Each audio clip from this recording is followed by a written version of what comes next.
Yeah.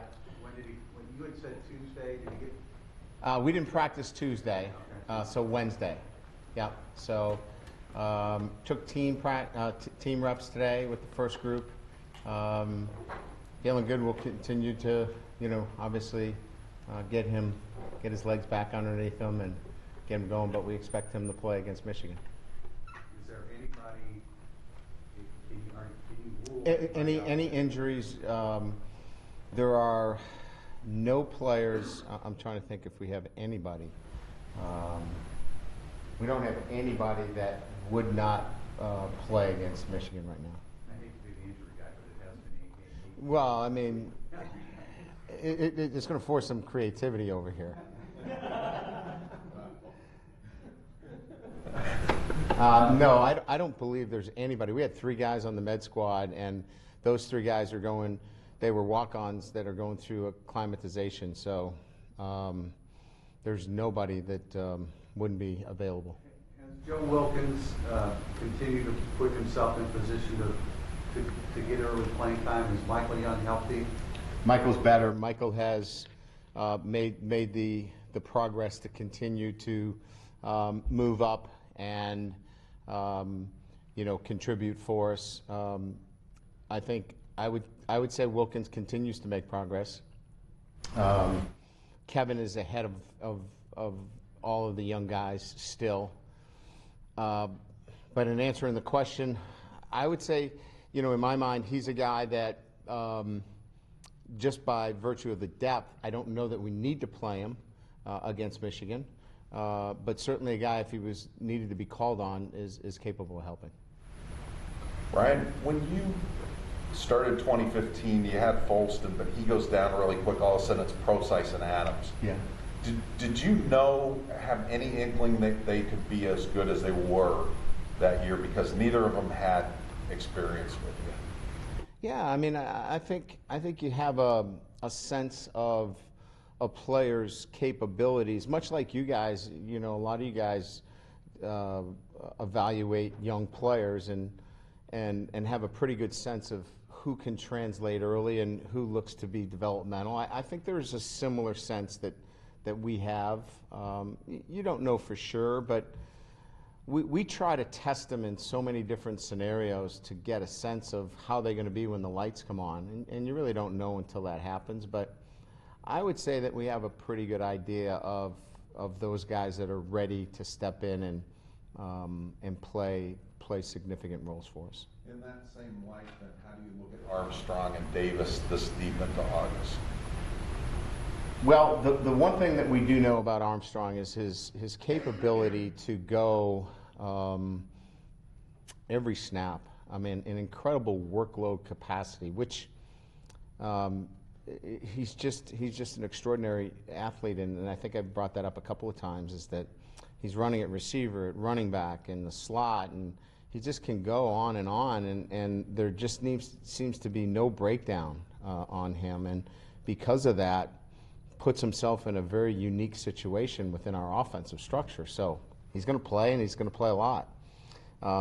Avery continues to grow and learn.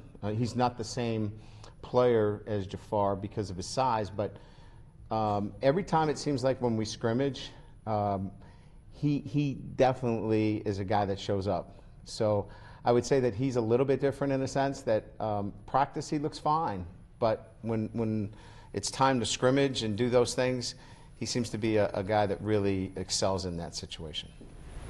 Brian, has there been any change with the quarterbacks in terms of closing the gap in any way, or is it Brandon's your guy September 1st? I think what we know more than anything else is what Brandon's strengths are and what, we didn't know that. Like, we were trying to figure out as the season went, what can we do, what can't we do, and got frustrated at times, and he got frustrated. We know exactly what he can do, and we'll set our game plan that really goes to his strengths. And we'll do the same thing with Ian, and we know that we can play them both if we need to. So I don't even know, I guess my answer to the question is I don't even know that we're looking at it that way, that one's closing the gap on the other. I don't think Ian Book is ever going to be the runner that Brandon Wimbush is. I don't know that Brandon Wimbush is ever going to spin the ball the way that Ian Book does. So I think we've given up on that notion of who's going to close in on one. They're both different quarterbacks, and they both can help us win. And if we feel like we need them both to play at certain times, we'll do it. And if we don't, we won't. You expect to start Wimbush, though? Yeah. Oh, yeah. He's starting. Coach, is that a good problem to have? Two guys. I think in this instance, it is. We've had ones that were dicier, like it's 1A, 1B. The Kaiser Malik Zaire situation where you had real two starters and they were really kind of the same, and flip a coin, and then it just didn't go well. Obviously, this is a different situation. They complement each other very, very well. Michigan prep, how much have you guys been preparing for them this week? Are you trying to do a little bit now, a little bit next week? Yeah, this was our second day of preparation for Michigan, and so we'll do, obviously Friday and Saturday and continue. So almost 2 weeks of preparation, kind of like a bye week leading into the game. When you guys are preparing for Michigan, do you feel like the players have a different edge, different attitude as opposed to just normal practice? Okay, now we're getting ready for the first game of the season now. Is there a different excitement level with that? These yesterday, today, tomorrow, these are the 3 toughest days of practice. Our guys don't want to hit each other anymore. They want to move on and get to game week and game week preparation. These are always kind of the 3 practices that you're like trying to get through, in a sense. Now we were efficient. Our effort was really good. We benefited from today's practice, but you can tell there's an edge about our team, and they want to get on to Michigan. Strategically, I think Texas is really the only time you've had a marquee opening game. Michigan has obviously won 2. Does that change the prep, aside from just the motivation, focus of the players, when you can point to that?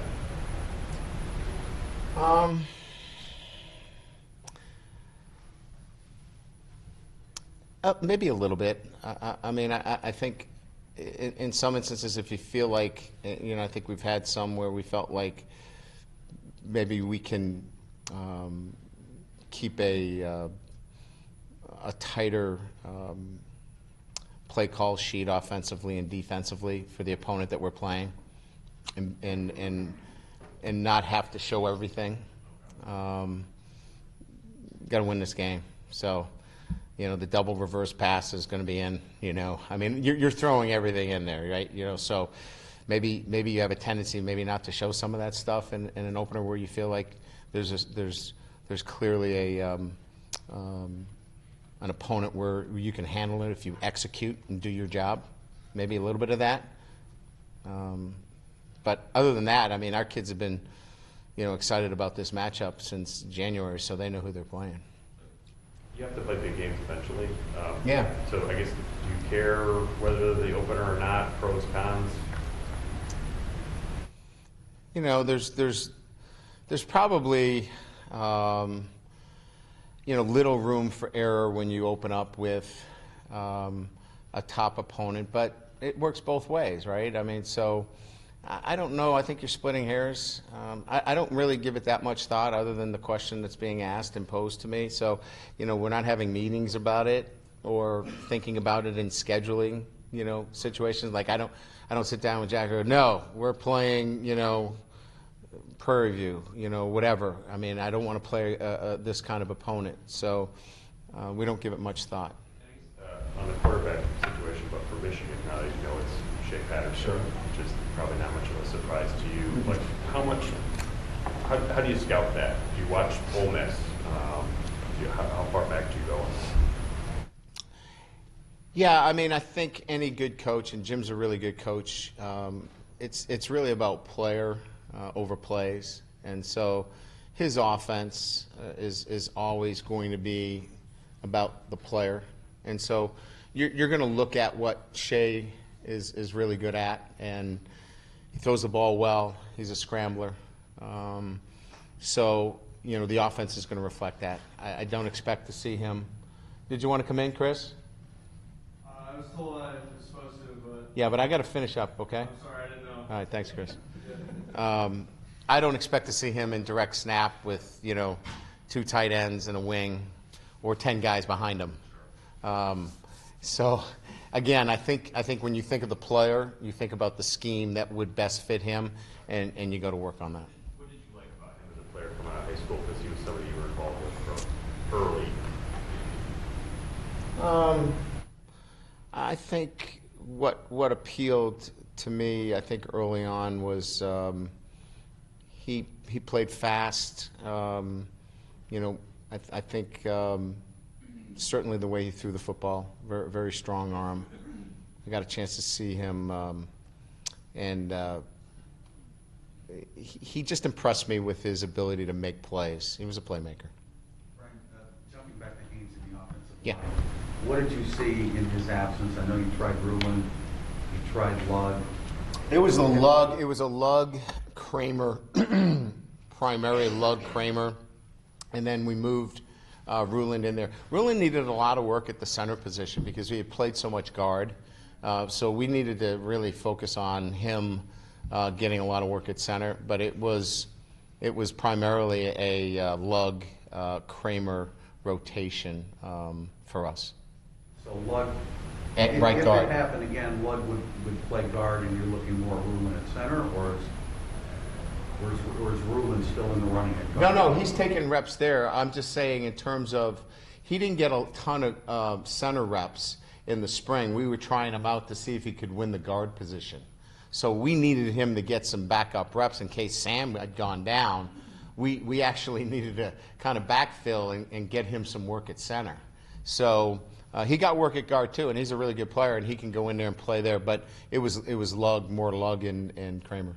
You guys have been, I believe, high on Lug since pretty much the day that he walked in here. What's he do? Stays on his feet, good balance, high IQ, football IQ, and strength. The strength is probably the third, and that one has been acquired in his second year. He wasn't as strong as he needed to be, but he kept his feet, stayed on his feet, good balance, and a high football IQ. And then this second year, it's started to show his self in terms of his physical strength. Brian, I want to circle back to the quarterbacks, not if somebody's closing the gap, but, it seems like you've been clear that Brandon's been number one and Ian's been number two. Does Brandon need that? Does he, how do you balance the fact that you've got a good backup with the fact you want him not looking over his shoulder, you want him not being afraid to make a mistake? Well, I would change it, and I would say that Brandon is not concerned if we felt like Ian needed to play. Okay. You know what I mean? If we felt like, let's say we ran Brandon 6 times and needed a blow. I mean, he's not going to be, oh, you took me out of the game. You know what I mean? He knows the skill set that Ian has, and that he can go in there and help us win too. So I think it's less about worrying about it and knowing that if he needs, if we need to put him in, he knows that he's a guy that can come in and help us win. He's about winning instead of you're taking reps from me. I may be misquoting you, but I think at the beginning of, before you had any practices, I think you were asked if you wanted to play too, and at that point, it didn't seem like you wanted to, but... And I don't know that I'm here making the statements that, look, the game is such a fluid situation. I didn't go into the LSU game saying that I was going to play too, but it's sometimes you guys, you know the game. I mean, I'm not afraid. I want to win the game, and I know I've got 2 winners. And Brandon knows that and Ian knows that both of us can help this football team win. They're much more about the team winning and whatever we have to do to win. This is not going to be shared reps and he takes a series and he takes a series. This is if somebody needs to go in and help the team because it's a fluid situation, I'm just saying there's not going to be egos involved in it. But there are with different teams sometimes. I would think. No doubt, and I kind of alluded to that. Yeah, That might have been the case earlier. and that's why I'm not concerned about what may occur if that scenario does unfold. And again, this really, when we talk about the quarterback situation at Notre Dame, and it's, I understand we all want to talk about who's the starter and who's going to do what. Brandon's the starter. There's no question about that. But he understands that if we need to win the game and we need some help, the guy that's the number 2, he can help us win too. Off-field thing, did you have to advocate to get the new indoor practice facility done, or was that like a university-wide enterprise? And I guess what do you hope that does for your program? Yes, we had to advocate for it. It was something that I felt that our student athletes needed. It was something that our university recognized, and our President Jenkins, knew that it was something that we needed for our student athletes. And ultimately, we were able to raise the money necessary with private donations to get the job done.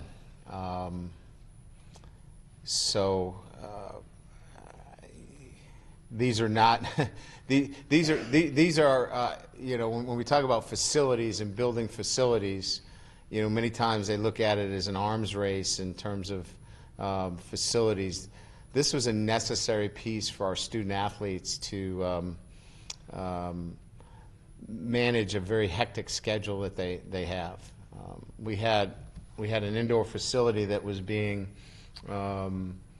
really run from 5:30 a.m. to almost midnight with intramurals and sports, and made it difficult for our football team to train in there at an acceptable time.